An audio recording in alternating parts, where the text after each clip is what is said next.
নমস্কার, আমি তনুশ্রী। আমার তনুশ্রী রেসিপিস চ্যানেলে সকলকে অনেক অনেক স্বাগত জানাই। আজ আমি তোমাদের রুই ফুলকপির ঝোল বানিয়ে দেখাবো। এই রান্নাটা কিন্তু সাধারণ রান্না, তোমরা সকলেই জানো, কিন্তু আমি আমার মতো করে রান্না করে দেখাচ্ছি। এই রান্নাটা প্রথম থেকে শেষ পর্যন্ত দেখার অনুরোধ রইল। আর যদি ভালো লাগে তাহলে একটা লাইক, একটা কমেন্ট, একটা শেয়ার করো। আর আমার পাশে থাকতে আমার চ্যানেলটা সাবস্ক্রাইব করে পাশে থাকা বেল আইকনটা প্রেস করে দিও। তাহলে কি হবে, আমার এরা ধরনের নতুন নতুন রান্নাগুলো সবার আগে তোমরা কিন্তু দেখতে পাবে। রুই ফুলকপির ঝোল বানানোর জন্য যা যা নিয়েছি সেগুলো আমি আগে তোমাদের দেখিয়ে দিচ্ছি। দেখো, আমি এই ভাজাগুলো দেখালাম না, আলু সরু সরু করে কেটে ধুয়ে পরিষ্কার করে তেলের মধ্যে ভেজে রেখেছি। আর 4 পিস রুই মাছ নিয়েছি, সেটাও আমি ভেজে রেখেছি। এবারে আমি নিয়েছি ধনেপাতা কুচি, টমেটো কুচি, পেঁয়াজ কুচি, আদা রসুন গ্রেট করা। ফুলকপিটা আমি একদম ভালো করে গরম জল করেছি, তার মধ্যে লবণ দিয়েছি, দিয়ে ফুলকপিটাকে আমি ঢেকে রেখে দিয়েছিলাম 15 মিনিট গরম জলের মধ্যে। এবার দিয়ে আমি ভেজে রেখেছি। লবণ নিয়েছি, সাদা তেল নিয়েছি, কাশ্মীরি লঙ্কার গুঁড়ো নিয়েছি, হলুদ গুঁড়ো নিয়েছি, ধনে মৌরি জিরে গুঁড়ো নিয়েছি, লাল লঙ্কার গুঁড়ো নিয়েছি, আর 5 ফোড়ন নিয়েছি। এই দিয়ে আমি রুই ফুলকপির ঝোলটা বানিয়ে দেখাচ্ছি।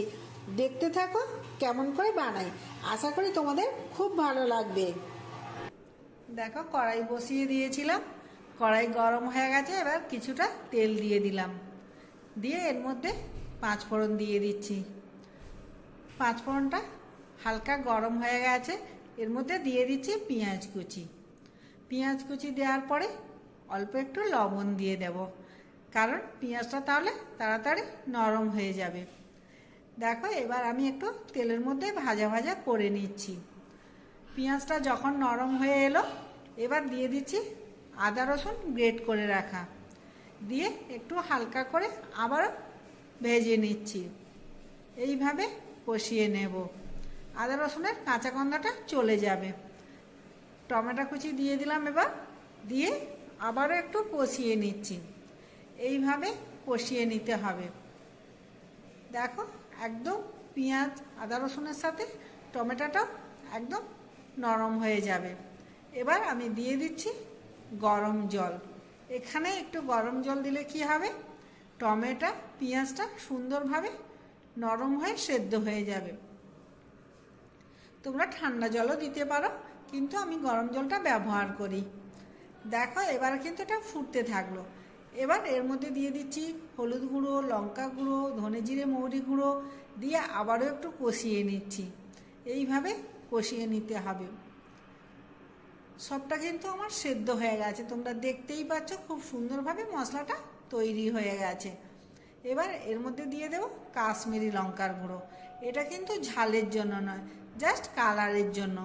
তোমরা এটা ব্যবহার করতেও পারো, নাও পারো, কালারটা হলে দেখতে ভালো লাগে তাই। দিয়ে আবারও একটু কষিয়ে নিচ্ছি। এই মশলাটা ততক্ষণ আমি কষাবো যতক্ষণ তেল না ছাড়বে। তেল ছেড়ে গেলে আমি এটা ভাববো যে হয়ে গেছে। এবার দেখো, আমি ভাজা আলুটা দিয়ে দিলাম। ভাজা আলুটা দিয়ে মশলার সাথে মিক্সড করে নিচ্ছি। দিয়ে আমি ফুলকপি ভেজে রেখেছিলাম সেটাও দিয়ে দেব। দিয়ে এটা কিন্তু আমি বেশি সময় কষাবো না, কারণ দুটোই আমি ভালো করে লাল করে ভেজে রেখেছিলাম তেলের উপর, সেই জন্যে আমি জাস্ট মিশিয়ে নিচ্ছি মশলার সাথে। দিয়ে এবার এদিকে আমি গরম জল বসিয়ে দিয়েছিলাম, সেই গরম জলটাই এবারে কিন্তু আমি এর মধ্যে দিয়ে দেব। গরম জল দিলে কিন্তু রান্নার টেস্ট অনেক ভালো আসে। যারা গরম জল দাও না, তোমরা দিয়ে দেখবে তরকারির টেস্টটা অনেকটাই ভালো আসে। দেখো, আমি অনেকটাই জল দিলাম, কারণ ঝোল হবে, জুসটা অনেকটাই থাকবে, তাই ঝোলটা রাখার জন্য জলটা বেশি দিয়েছি। ঢাকনা দিয়ে আমি 10 মিনিট ফুটিয়ে নিলাম। দেখো, 10 মিনিট হয়ে গেছে, ঢাকনা খুলে নিলাম। আমার কিন্তু ফুলকপি আলু সেদ্ধ হয়ে গেছে। এবার দিয়ে দিলাম ধনে পাতা কুচি।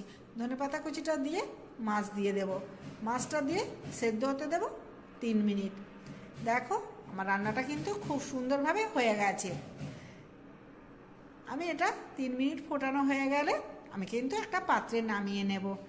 আমার রান্নাটা যদি তোমাদের ভালো লাগে তাহলে কিন্তু একটা লাইক দিও। আর আজকের মতো আমি তোমাদের টাটা করলাম, আবার অন্য কোনো রেসিপি নিয়ে তোমাদের সাথে আমার দেখা হবে।